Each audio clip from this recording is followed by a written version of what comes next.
मित्रों, सनातन धर्म में पुनर्जन्म की अवधारणा अत्यंत गूढ़ और रहस्यमय है। श्रीमद् भगवद गीता में भगवान श्री कृष्ण स्वयं अर्जुन से कहते हैं, जातस्य हि ध्रुवो मृत्यु ध्रुवम जन्म मृतस्य च। अर्थात जो जन्म लेता है उसकी मृत्यु निश्चित है और जो मरता है उसका पुनर्जन्म भी निश्चित है। परंतु एक जटिल प्रश्न ये उठता है कि क्या एक ही परिवार में आत्मा का पुनर्जन्म संभव है?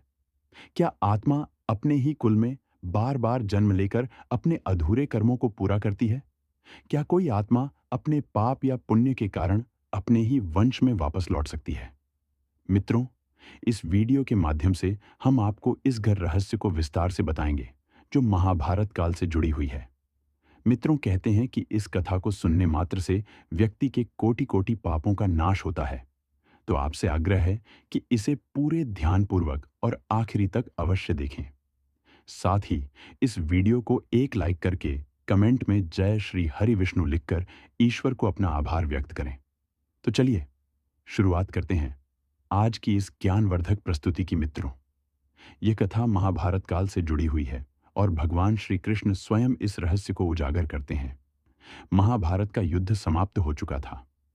धर्मराज युधिष्ठिर ने हस्तिनापुर का शासन संभाल लिया था। पांडवों ने अपनी संपूर्ण शक्ति से राज्य को धर्म के मार्ग पर चलाने का प्रयास किया, किंतु उनके मन में अब भी कई आध्यात्मिक प्रश्न थे। युद्ध के दौरान उन्होंने अपने परिवार के कई सदस्यों को खो दिया था। भीष्म पितामह अभिमन्यु, द्रोणाचार्य कर्ण और स्वयं श्री कृष्ण की इच्छा से कौरव वंश का संहार हो गया था। यह सब देखकर युधिष्ठिर के मन में एक गहरी जिज्ञासा उत्पन्न हुई। एक दिन वे अपने भाइयों भीम, अर्जुन, नकुल और सहदेव के साथ महर्षि वेद व्यास के आश्रम पहुंचे। वहां उन्होंने श्रद्धापूर्वक महर्षि के चरणों में प्रणाम किया और अपनी शंका प्रकट की। युधिष्ठिर बोले, गुरुदेव, आपने हमें धर्म, कर्म और पुनर्जन्म के गूढ़ रहस्यों के बारे में सिखाया है, किंतु एक प्रश्न मेरे मन को विचलित कर रहा है। क्या एक ही परिवार में पुनर्जन्म संभव है? क्या कोई आत्मा अपने ही वंश में बार बार जन्म ले सकती है? मित्रों, फिर महर्षि वेद व्यास ने गहरी दृष्टि से युधिष्ठिर को देखा। वे जानते थे कि युधिष्ठिर कोई साधारण मनुष्य नहीं थे। वे स्वयं धर्मराज के अंश अवतार थे, जिनका हृदय सदा सत्य की खोज में लगा रहता था। उन्होंने कुछ क्षण ध्यान लगाया, फिर गंभीर स्वर में बोले, धर्मराज, यह प्रश्न जितना सरल लगता है उतना ही गूढ़ और रहस्यमय है। पुनर्जन्म के नियम अटल हैं, किंतु कभी कभी कोई आत्मा विशेष परिस्थितियों में अपने ही कुल में बार बार जन्म लेती है। यह तब होता है जब उसके अधूरे कर्म उसी परिवार से जुड़े होते हैं, या जब उसने अपने पूर्व जन्म में कोई विशेष संकल्प या शराब प्राप्त किया होता है। युधिष्ठिर और उनके भाई ध्यानपूर्वक सुन रहे थे। महर्षि वेदव्यास आगे बोले, पुनर्जन्म के 3 कारण होते हैं। पहला, प्रारब्ध कर्म। जो कर्म पहले किए गए हैं वे अगले जन्म में फल देने के लिए बाध्य होते हैं। दूसरा, संस्कारों का प्रभाव। जब किसी आत्मा की गहरी स्मृतियां या भावनाएं अधूरी रह जाती हैं तो वह जन्म लेने के लिए उसी स्थान की ओर आकर्षित होती है। तीसरा, आरण अनुबंध। यदि किसी आत्मा का किसी कुल या परिवार से गहरा संबंध हो तो वह वहां पुनः जन्म ले सकती है। यह संबंध प्रेम, घृणा, पाप या पुण्य किसी भी रूप में हो सकता है। युधिष्ठिर ने आगे प्रश्न किया, गुरुदेव, क्या कोई ऐसा उदाहरण है जिससे यह प्रमाणित हो सके कि कोई आत्मा अपने ही कुल में जन्म लेती है? महर्षि वेदव्यास मुस्कुराए और बोले, हाँ, मैं तुम्हें एक ऐसी घटना सुनाने जा रहा हूं जो स्वयं भगवान श्री कृष्ण के काल में घटित हुई थी। यह कथा द्वारका के एक ब्राह्मण और अर्जुन की प्रतिज्ञा से जुड़ी हुई है। इसी कथा में पुनर्जन्म का एक रहस्यमय उदाहरण मिलता। मित्रों, यह सुनकर पांडवों की जिज्ञासा और भी बढ़ गई। महर्षि वेदव्यास ने एक प्राचीन कथा सुनानी शुरू की और बोले, महाभारत युद्ध के कुछ समय बाद जब श्री कृष्ण द्वारका में राज्य कर रहे थे, तब एक दिन एक ब्राह्मण उनके दरबार में आया। वह अत्यंत व्यथित था। उसने प्रभु श्री कृष्ण के चरण पकड़कर विलाप किया। युधिष्ठिर और पांडव एकाग्र होकर सुन रहे थे। महर्षि ने आगे कहा, ब्राह्मण समस्या विचित्र थी। वह बोला कि उसकी जितनी भी संतानें जन्म लेती हैं वे सभी जन्म लेते ही मृत्यु को प्राप्त हो जाती हैं। यह घटना बार बार घटित हो रही थी। ब्राह्मण ने सोचा कि यह उसके किसी पाप का फल है।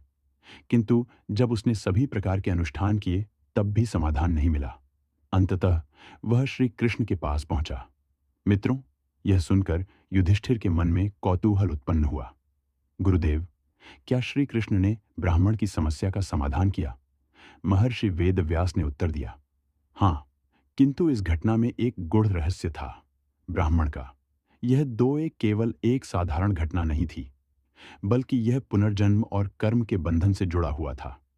जब अर्जुन को इस घटना का पता चला तो उसने ब्राह्मण से प्रतिज्ञा की कि वह स्वयं उसकी अगली संतान की रक्षा करेगा।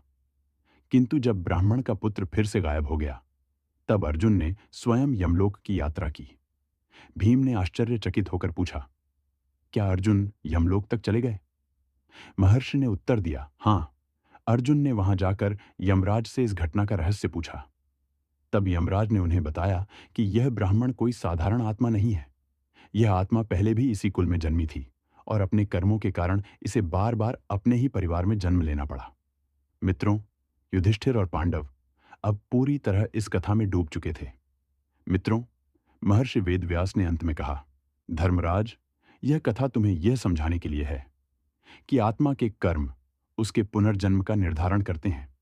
यदि आत्मा का कोई विशेष संबंध किसी परिवार से हो तो वह उसी कुल में पुनः जन्म ले सकती है, कभी पुण्य के कारण, कभी शराब के कारण, तो कभी किसी अधूरे कार्य को पूरा करने के लिए। युधिष्ठिर ने गहरी सांस ली और बोले, अब मैं समझ गया कि कर्म, परिवार और पुनर्जन्म का रहस्य कितना गहरा है, किंतु मुझे अब इस कथा को विस्तार से सुनने की जिज्ञासा है। महर्षि वेदव्यास मुस्कुराए और बोले, तो सुनो।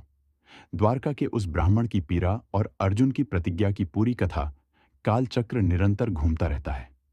जन्म और मृत्यु का खेल अनवरत चलता रहता है। परंतु जब कोई आत्मा विशेष कारणों से बार बार जन्म लेती है तो यह एक रहस्य बन जाता है। यह घटना उस समय की है जब भगवान श्री कृष्ण द्वारका में अपने राज्य महल में निवास कर रहे थे। द्वारका जो समुद्र के मध्य बसी हुई एक दिव्य नगरी थी, जहां धर्म और सत्य के पालन का आदर्श स्थापित किया गया था। श्री कृष्ण वहां अपने भक्तों को आशीर्वाद दे रहे थे, न्याय कर रहे थे और जगत के कल्याण हेतु अपनी लीलाएं रच रहे थे। एक दिन द्वारका के राजमहल के द्वार पर एक ब्राह्मण पहुंचा। उसका शरीर अत्यंत कृशकाय था। मुखमंडल पर गहन पीड़ा के चिन्ह थे और नेत्रों से अश्रुधारा बह रही थी।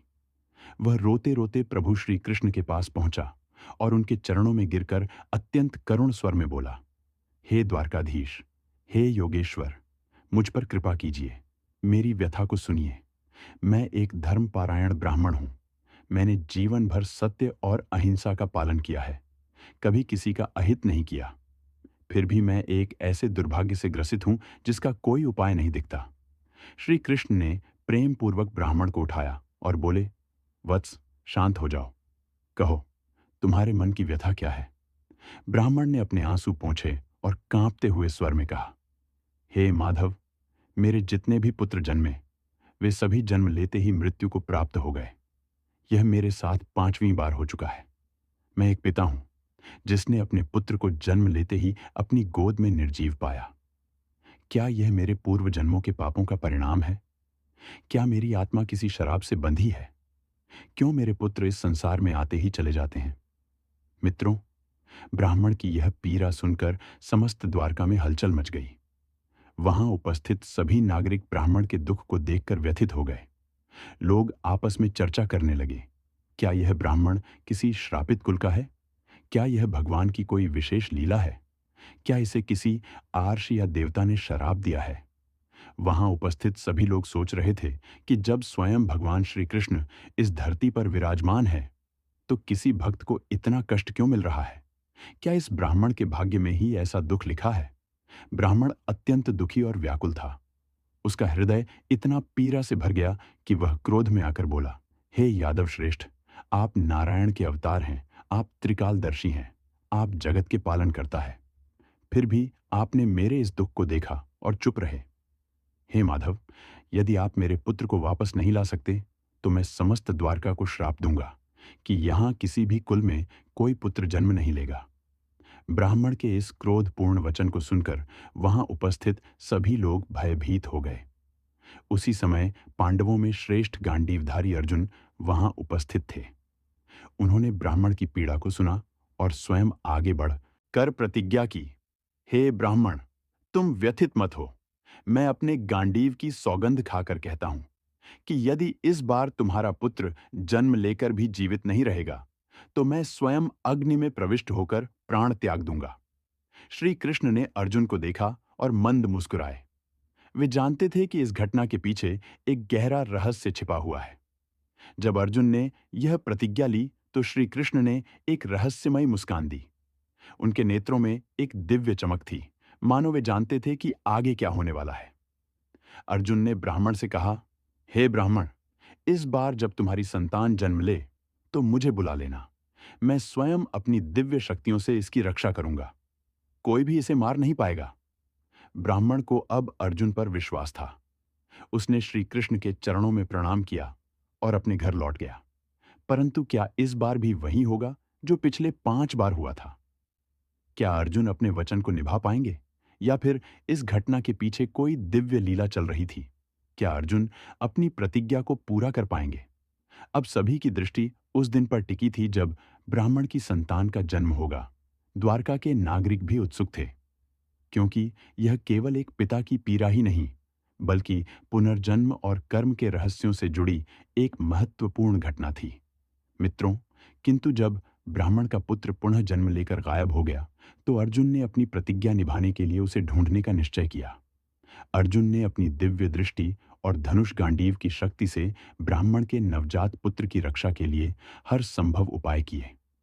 उन्होंने अपने धनुष की रक्षा चक्र से ब्राह्मण के घर को सुरक्षित किया, किंतु जब संतान का जन्म हुआ, तो वह रहस्यमय रूप से पुनः लापता हो गया। ब्राह्मण विलाप करने लगा और क्रोध में अर्जुन को ताने मारने लगा। हे अर्जुन, तुमने तो कहा था कि तुम मेरे पुत्र की रक्षा करोगे, परंतु वह फिर भी लुप्त हो गया। क्या तुम्हारी प्रतिज्ञा व्यर्थ थी?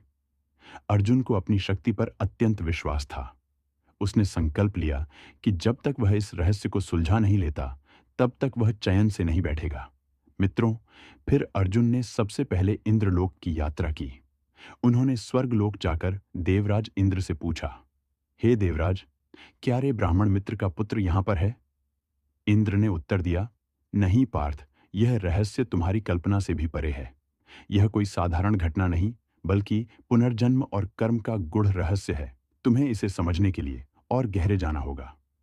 इंद्र के संकेत को समझते हुए अर्जुन ने अगला कदम उठाया। वे वरुण लोक गए, फिर कुबेर लोक और अंत में यमलोक की ओर प्रस्थान किया।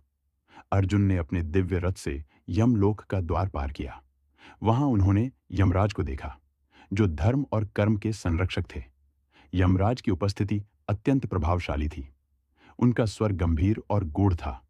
यमराज ने अर्जुन को देखकर कहा, क्यों आए हो गांडीवधारी?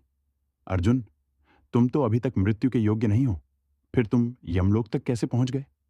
अर्जुन ने हाथ जोड़कर कहा, हे यमराज, मैं द्वारका के एक ब्राह्मण की संतान को खोजने आया हूं। मैंने उसे बचाने की प्रतिज्ञा ली थी, किंतु वह जन्म लेते ही लुप्त हो गया।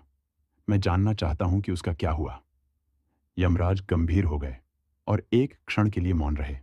फिर वे बोले, पार्थ, यह कोई साधारण संतान नहीं है। इसका रहस्य तुम्हारे और श्री कृष्ण के काल से भी बहुत पुराना है। यह आत्मा एक शराब के कारण अपने ही परिवार में बार बार जन्म ले रही है। मित्रों, यह सुनकर अर्जुन चौंक गए। उन्होंने पूछा, हे धर्मराज, कृपया स्पष्ट कीजिए, यह आत्मा कौन थी और इसे शराब क्यों मिला? यमराज ने अपने दिव्य दृष्टि से उस आत्मा के पूर्व जन्मों को देखा और बोले, यह आत्मा पहले एक महान योद्धा थी, जो द्वापर युग से पहले त्रेता युग में भी जन्मी थी। यह राजा नल के पुत्र के रूप में जन्मा था, परंतु अपने अहंकार और अन्याय के कारण इसे एक ब्राह्मण के शराब से बार बार मृत्यु का दंड मिला। अर्जुन आश्चर्यचकित हो गए। तो क्या यह आत्मा अपने ही कर्मों के कारण हर जन्म में इसी परिवार में जन्म लेती है? यमराज ने उत्तर दिया, हाँ, क्योंकि इस आत्मा ने एक समय में एक निर्दोष ब्राह्मण के पुत्र को मारा था। उसी ब्राह्मण ने इसे शराप दिया था कि यह भी हर जन्म में अपने ही कुल में जन्म लेगा और जन्म लेते ही मृत्यु को प्राप्त करेगा। जब तक कोई महान योद्धा और दिव्य पुरुष इसे इस चक्र से मुक्त नहीं कराएगा, तब तक इसका यह चक्र चलता रहेगा। अर्जुन को अब इस रहस्य का आभास हो गया था। अर्जुन बोले, यदि यह आत्मा एक शराब के कारण इस चक्र में फंसी है, तो इसे मुक्ति कैसे मिलेगी? यमराज ने उत्तर दिया, केवल भगवान श्री कृष्ण ही इसे इस चक्र से मुक्त कर सकते हैं, क्योंकि वे स्वयं नारायण हैं। वे ही इस आत्मा के प्रारब्ध को बदल सकते हैं। यदि वे चाहे तो इसे मोक्ष मिल सकता है। अर्जुन ने तुरंत श्री कृष्ण का ध्यान किया और उन्हें यमलोक बुलाया। श्री कृष्ण दिव्य रूप में प्रकट हुए। श्री कृष्ण मुस्कुराए और बोले, हे पार्थ, यह आत्मा अपने ही कर्मों में उलझी हुई थी, परंतु अब इसका समय आ गया है कि इसे मोक्ष प्राप्त हो। फिर श्री कृष्ण ने अपने दिव्य सुदर्शन चक्र से उस आत्मा के बंधनों को काट दिया। यमराज ने कहा, अब यह आत्मा पुनः जन्म नहीं लेगी, इसका चक्र समाप्त हो गया है। हे अर्जुन, तुमने इस आत्मा को मुक्त कराने में एक महत्वपूर्ण भूमिका निभाई है। अर्जुन और श्री कृष्ण ने ब्राह्मण के पुत्र को वापस जीवित कर दिया और उसे द्वारका में माता पिता को सौंप दिया। जब ब्राह्मण ने अपने पुत्र को जीवित देखा तो वह आश्चर्य और हर्ष से भर उठा। उसने श्री कृष्ण और अर्जुन को धन्यवाद दिया। अर्जुन ने समझ लिया कि कर्म, पुनर्जन्म और शराब का रहस्य कितना गहरा है। यह केवल एक जीवन का खेल नहीं था, बल्कि आत्मा की यात्रा थी, जो तब तक चलती रहती है जब तक वह अपने कर्मों से मुक्त नहीं हो जाती। मित्रों, फिर श्री कृष्ण ने अर्जुन से कहा, हे पार्थ, यह घटना तुम्हें यह सिखाने के लिए हुई कि आत्मा अपने कर्मों के अनुसार जन्म लेती है, किंतु जब कोई सत्य और धर्म के मार्ग पर चलता है तो उसे मोक्ष की प्राप्ति होती है। अर्जुन ने सिर झुका लिया और कहा, हे केशव, अब मैं पुनर्जन्म और कर्म के गूढ़ रहस्य को समझ गया। सत्य और धर्म ही आत्मा की मुक्ति का मार्ग है। युधिष्ठिर और पांडवों ने जब यह कथा सुनी तो वे आश्चर्यचकित रह गए। महर्षि वेदव्यास ने कहा, धर्मराज, यह घटना सिद्ध करती है कि पुनर्जन्म सत्य है। यदि किसी के कर्म उसके परिवार या कुल से जुड़ होते हैं तो आत्मा बार बार वही जन्म ले सकती है, जब तक कि वह मुक्त ना हो जाए। यही कारण है कि कुछ लोग अपने पिछले जन्म की स्मृतियां रखते हैं। युधिष्ठिर ने सिर झुकाकर कहा, हे गुरुदेव, अब मेरी शंका का समाधान हो गया। पुनर्जन्म का रहस्य अद्भुत और गुण है, किंतु धर्म ही इसका एकमात्र समाधान है। तो मित्रों, इस कथा से यह प्रमाणित होता है कि यदि आत्मा के कर्म किसी परिवार या कुल के प्रति विशेष रूप से बंधे होते हैं तो पुनर्जन्म उसी परिवार में संभव हो सकता है। यह रहस्य केवल ईश्वर ही जानते हैं कि कौन कब और कहां जन्म लेगा, परंतु शास्त्रों में ऐसे कई प्रमाण मिलते हैं जो पुनर्जन्म की इस धारणा को बल देते हैं। तो मित्रों, पुनर्जन्म के विषय में आपकी क्या राय है? हमें कमेंट में अवश्य लिखें। साथ ही ऐसी ही जानकारी के लिए हमारे इस चैनल को सब्सक्राइब अवश्य कर लें और हाँ, इसे अपने मित्रों बंधुओं के साथ शेयर अवश्य करें।